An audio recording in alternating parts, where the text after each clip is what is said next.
Tamil Nadu Congress committee தலைவர் 2026 துணை முதல்வராக பதவியேற்பார் என்ற வாசகங்கள் இடம்பெற்ற போஸ்டர்கள் சென்னை முழுவதும் காங்கிரசால் ஒட்டப்பட்டுள்ளது.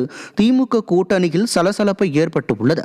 திமுக கூட்டணி ஒற்றுமையாக இருக்கிறது என்று விடியா ஆட்சியின் முதல்வர் புலம்பும் நிலையில் அதற்கு மாற்றாக கூட்டணி கட்சியினர் எழுப்பும் கலக குரலால் திமுக கூட்டணியில் விரிசல் ஏற்படும் நிலை உருவாகி வருகிறது.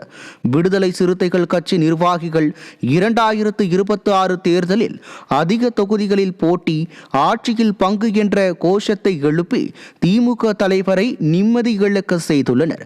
அதே போன்ற கள்ளக குரல் காங்கிரசிலும் எழுந்து பரபரப்பை ஏற்படுத்தியுள்ளது.